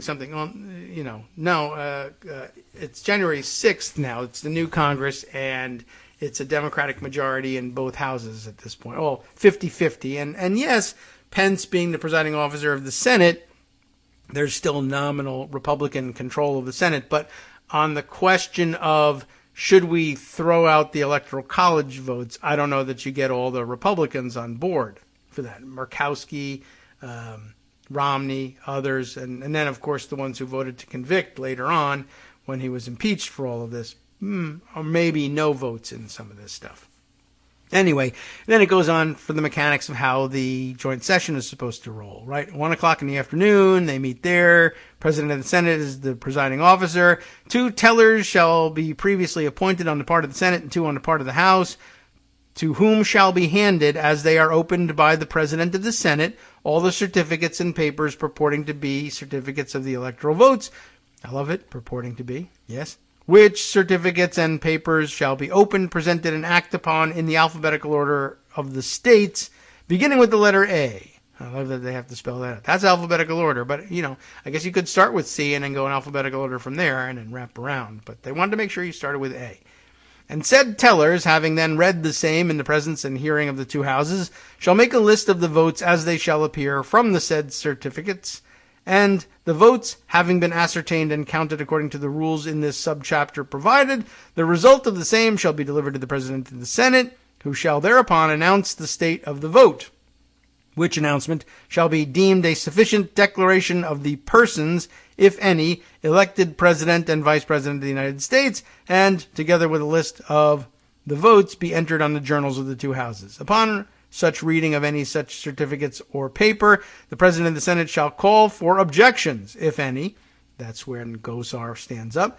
Every objection shall be made in writing, and shall state clearly and concisely, and without argument, the ground thereof, and shall be signed by at least 1 senator, there would be Cruz, and 1 member of the House, Gosar, before the same shall be received. When all objections so made to any vote or paper from a state shall have been received and read, the Senate shall thereupon withdraw, and such objections shall be submitted to the Senate for its decision, and the Speaker of the House of Representatives shall in like manner submit objections to the House of Representatives for its decision. And no electoral vote or votes from any state which shall have been regularly given by electors whose appointment has been lawfully certified to according to Section 6 of this title, from which but 1 return has been received, shall be rejected, but the 2 houses concurrently may reject the vote or votes when they agree that such vote or votes have not been so regularly given by electors whose appointment has been so certified. That's very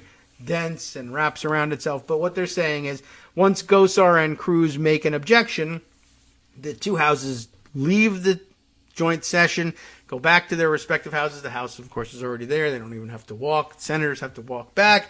And each House says, all right, what do you make of these objections that Gosar has made? They debate back and forth. Somewhere in here, we'll read on, they describe that it will go on for no longer than 2 hours. If the one state is objected to, they do the 2 hours of debate. Yes, there's 4 hours of television total. They vote. The House says, we think we should accept these votes, and the Senate likely also says we think we should accept them too. They go back in and they say, our decision is thus. We will we'll be accepting those votes. The objection is overruled. And they go on. If they say we'll reject the votes, that's different. Or if one house rejects the votes and the other house doesn't, they come back in and they say, well, we couldn't reach a conclusion. And so I think the upshot of that is no, it's essentially a tie, 1-1. Senate says, yes, and the House says no, and no decision can be reached. And so therefore, the certification of the governors stands and will accept these votes. They could fight about that, but it won't go on for any longer than 2 hours. Anyway, that's what you're supposed to do. Object to more states, then more hours. But still, the two houses have to make the decision. They're saying, Navarro says, we're going to just invent a different process. Not entirely, but layer one on top of it, in which the president of the Senate, presiding officer here, says, I don't care what you guys say. I'm just rejecting them out of hand. Me. In place of Congress. Not really likely that Congress would have written the law that way, to take the power out of their hands. So where were we in this? If more than one return or paper purporting to be a return from a state shall have been received by the President of the Senate, those votes and those only shall be counted. This is in case you get 2 slates of electors. Only count the ones, basically, which shall have been regularly given by the electors who are shown by the determination mentioned in Section 5 of this title to have been appointed, if the determination in said section provided for shall have been made, or by such successors or substitutes, in case of a vacancy in the Board of Electors is so ascertained as have been appointed. Okay, so basically it's all directions here. As if you get 2 slates, you want the one that has the certification from the state legislature and or governor that says these are the actual electors, in case fake electors should convene themselves and issue something. Anyway, where were we with this? We'll skip down to this part here that says, all right, I got to find my spot here where I can start rereading here. Let's see. Anyway, so which votes to count? You shall count those which the 2 houses shall concurrently decide were cast by lawful electors appointed in accordance with the laws of the state, unless the 2 houses, acting separately, shall concurrently decide such votes not to be the lawful votes of the legally appointed electors of such state. But if the 2 houses shall disagree in respect to the counting of the votes, then, and in that case, the votes of the electors whose appointment shall have been certified by the executive of the state under the seal thereof shall be counted. So they know what to do in case the House and Senate disagree. When the 2 houses have voted, they shall immediately again meet, and the presiding officer shall then announce the decision of the questions submitted. No votes or papers from any other state shall be acted upon until the objections previously made to the votes or papers from any state shall have been finally disposed of. So that's what you do if there's an objection from someone like Gosar and Cruz. You split up, go back to the respective chambers, resolve yourself into the House and the Senate, and you have 2 hours of debate, and then you vote. Should we accept these objected to electors or not? And then you get back and announce the results of those votes. If you agree, you do the thing you agreed on. If you do not agree, then you do the thing the law says. Take the slate if it's been attested to by the governor. So, next section here, 3 U.S. Code Section 16 says, at such joint meeting of the 2 houses shall be, 2 house seats shall be provided as follows. Like, this actually tells everybody where to sit. That's kind of boring, but they really do say so. President of the Senate, the Speaker's chair. For the Speaker, immediately upon his left. And senators, They will sit in the body of the hall upon the right of the presiding officer. Representatives in the body of the hall not provided for the senators and sit anywhere else. Tellers, the Secretary of the Senate and the Clerk of the House of Representatives sit at the clerk's desk.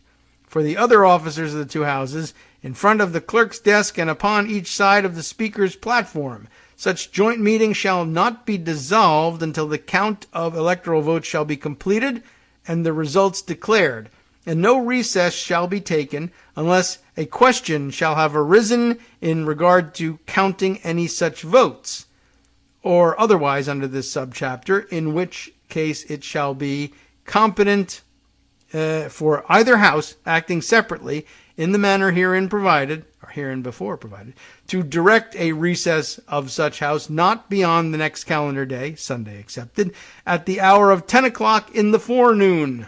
Wow, I like that.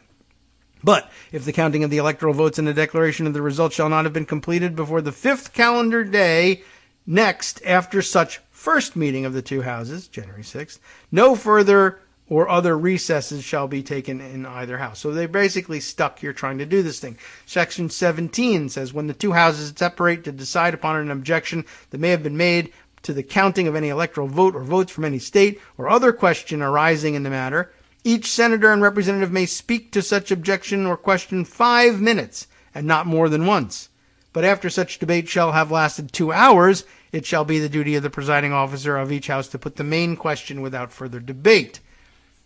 Section 18. While the two houses shall be meeting as provided in this chapter, that is to say in joint session, the President of the Senate shall have power to preserve order. That's it. That's all it says. And no debate shall be allowed and no question shall be put by the presiding officer except to either house on a motion to withdraw. So, I think what they're saying there is, well, if there can't be debate on anything, and there can't be any votes on anything except a motion to withdraw, then if the Senate president says, I'm sending these votes back to the states, there's nothing the joint session can do. No, there is. They can object and say, I actually appeal the ruling of the chair, but we're going to, how do you decide on the appeal of the ruling of the chair? You make a motion to resolve the two houses back into their respective chambers, and the House votes on whether or not they should uphold the ruling of the chair, and the Senate votes on whether or not they should uphold the ruling of the chair, and then they come back and they say. Now, if the Senate says we uphold the ruling of the chair and the House says we don't, it's not entirely clear what to do because there's no tiebreaker method available there, and that's a problem. But it depends on having all 50 Republicans lined up and ready to go in the Senate to say, we support Pence in this wild-ass, radical ruling from out of nowhere that would send electoral votes back to the states for no particular reason. I guess they would think because something fraud, even without actually proving. Well, it's up to the states to prove or disprove it.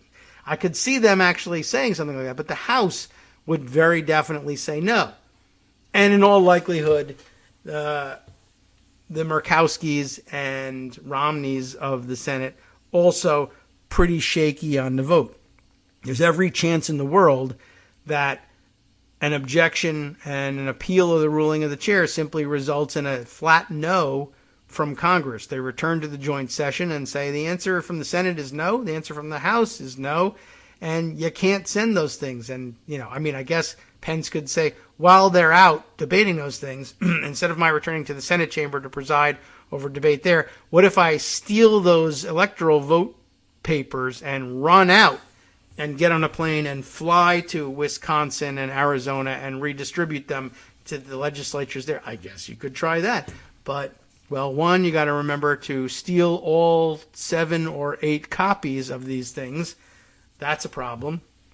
And 2, then you got to, let's say you do that and you get back to the legislatures, then you got to convince the legislatures to do these things. And there was no indication at the time that they were willing to do that. Trump had asked them point blank if they would, and they said no. So I don't think so. So this whole idea that Navarro had the perfect plan, it kind of falls apart right away. Pence makes a ruling and somebody says, no, that's not the ruling. Well, I say it is. Well, F you. You're not Congress. We are. We're going to vote on it. And guess what? 100 commitments isn't going to win you the vote. So all I'm saying here, I've said it. I want to examine why I say it, because that's what the radio show is about. But what I'm saying here is Navarro's idea that there was this legal voting way to get to this point where the states would take the votes back and then reverse them isn't true. So this idea that, well, we didn't need the riot, no, you really did, because if you were really trying to get those papers out of the building and back to the states, and Congress says they're in our possession now, no. The only thing you can do to get them out of their hands is threaten them with violence. There was always violence at the bottom of this, but like there's always the threat of violence at the bottom of everything, except here you had actually assembled your army for it. I don't think it was sufficient to the task, but you had assembled your army. That's bad news. And by the way, something that people get hanged for. I don't know whether we were considering any of that. But anyway, the Green Bay sweep, he insists, was very well thought out, designed to get us 24 hours of hearings, but we thought we could bypass the corporate media by getting this stuff televised, because everyone's watching C-SPAN. Navarro's part in this ploy was to provide the raw materials, he said in an interview on Thursday, that came in the form of a 3-part White House report he put together during his final weeks in the Trump administration with volume titles like The Immaculate Deception and The Art of the Steal, which, by the way, doesn't really, speak well for the contents. My role was to provide the receipts for the 100 congressmen or so who would make the cases, who could rely in part on the body of evidence I'd collected, he told the Daily Beast, to lay the legal predicate for the actions to be taken. And I guess that's one difference here. Eastman is saying, here's the procedure, and Navarro contends, once the procedure starts, here are the things that people can say during the debates that ensue. Which, by the way, is also him saying, I'm the biggest liar of the big lie. I'm the one who put together all the so-called receipts. And all the receipts were forged. So, string them up. My role was to provide the so-called receipts, he says, to lay the legal predicate for the actions to be taken. Except there isn't one, and you can't do it, and the evidence, so-called evidence that you're bringing forward, is falsified. Ultimately, states have not found any evidence of electoral fraud above the norm, which is exceedingly small, it notes parenthetically here. Not that that would have necessarily bound the Republican legislatures. They would have said, there's fake evidence. We'll take that. The next phase of the plan was up to Bannon, Navarro describes in his memoir, In Trump Time. That's his book. Steve Bannon's role was to figure out how to use this information, what he called receipts, to overturn the election result. That's how Steve had come up with the Green Bay sweep idea, he wrote. And again, you see the scattered thinking, what's going on here in Navarro. Navarro says it's a perfect plan. We had 100 votes. That's not a perfect plan. That's a loser of a plan. My job was to come up with the information, the receipts, the things that they would argue in order to make their case.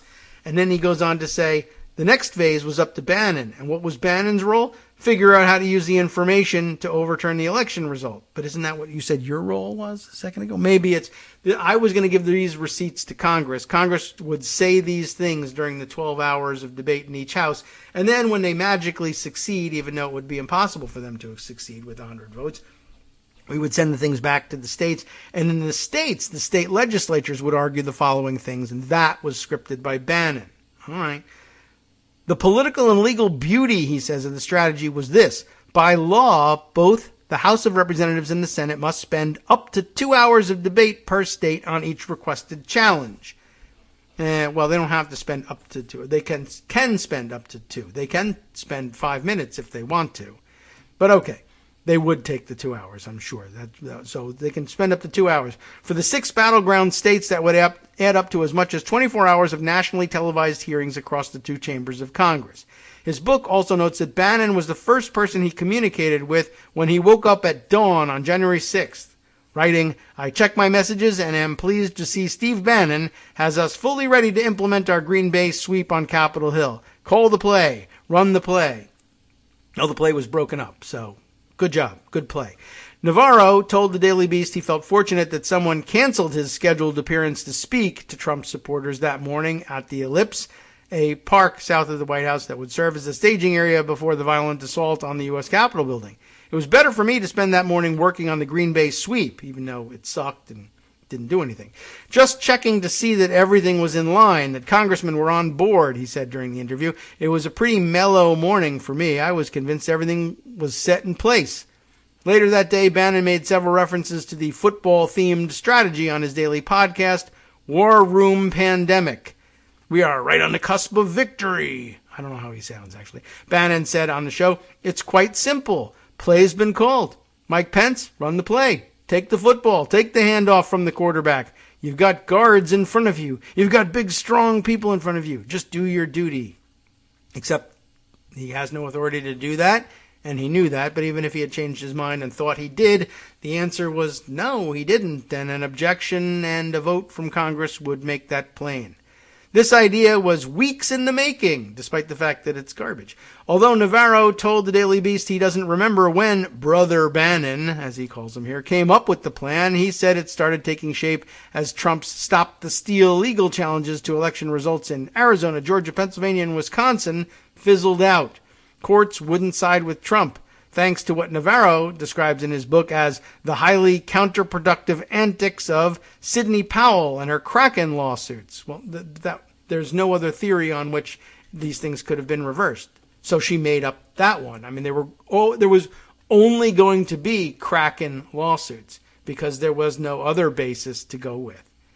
So instead, they came up with a never-before-seen scheme to break through the legislative branch. It's not never before seen either. I mean, it's described right in the Electoral Count Act. We know they knew that these things would happen. Anyway, Navarro starts off his book's chapter about the strategy by mentioning how Stephen K. Bannon, myself, and President Donald John Trump were the last three people on God's good earth who want to see violence erupt on Capitol Hill. Yeah, right, sure. As it would disrupt their plans. When asked if Trump himself was involved in the strategy, Navarro said, I never spoke directly to him about it, but he was certainly on board with the strategy. Just listen to his speech that day. He'd been briefed on the law and how Mike Pence had the authority to it. To do it is probably what he meant. Indeed, Trump legal advisor John Eastman had penned a memo, first revealed by journalists Robert Costa and Bob Woodward in their book Peril, outlining how Trump could stage a coup, and Trump clearly referenced the plan during his January 6th speech when he said, I hope Mike Pence is going to do the right thing. I hope so. I hope so. All Vice President Pence has to do is send it back to the states to recertify, and we become president, and you are the happiest people. What an idiot. When Pence certified the electoral votes instead, which he didn't do, he just simply opened them and gave them to Congress, and they certified them, he became what Navarro's book described as the Brutus most responsible for the final betrayal of President Trump. Good, because the story President Trump was telling was a lie.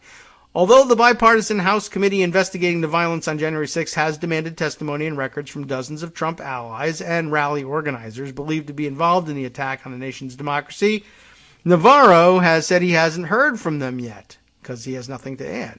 But anyway, the committee did not respond to our questions about whether it intends to dig into Navarro's activities. Why not? And while he has the text messages, phone calls, and memos that could show how closely an active White House official was involved in the effort to keep Trump in power, he says investigators won't find anything that shows the Green Bay sweep plan involved violence. Instead, Navarro said, the investigative committee would find that the mob's attack on the U.S. Capitol building actually foiled their plans because it incentivized Pence and other Republicans to follow through with certification. I don't know whether it did or not, but anyway, they don't want any part of me. I exonerate Trump and Bannon, he said. No, I don't think so. The committee is, however, engaged in a bitter battle with Bannon. The former Trump White House chief strategist refused to show up for a deposition or turn over documents and is now being prosecuted, gotta play our outro music, by the Justice Department for criminal contempt of Congress. Navarro said he's still surprised that people at the Trump rally turned violent, given the impression he got when he went to see them in person during an exercise run that morning. I am telling you, man, it was just so peaceful. I saw no anger. None. Zero, he said. Well, he wasn't looking, and I thought he wasn't there, but then he was there, but he wasn't there to speak. He was there to run past it and then go back to his hotel room and be mellow. Well, anyway, I don't know. He seems to be brushing right past the point, but that's not surprising for a Trumper to do. But yeah, basically, the whole thing is still predicated on this idea that not only can Pence simply make this ruling and then get the job done, but that Congress has no opportunity to say, wait a second, that actually shouldn't be the ruling, it's incorrect, and we would like to appeal it and have a vote on it, which is the basis of the way Congress does everything that they do. And there was no chance in the world that they wouldn't ask for the opportunity to overturn the ruling of the chair. And they would take it, too. Now, they could force their way past it and use violence, but that's what I'm saying. It wasn't a perfect plan. It was a plan that relied on violence the whole time. That's why you were having the rally.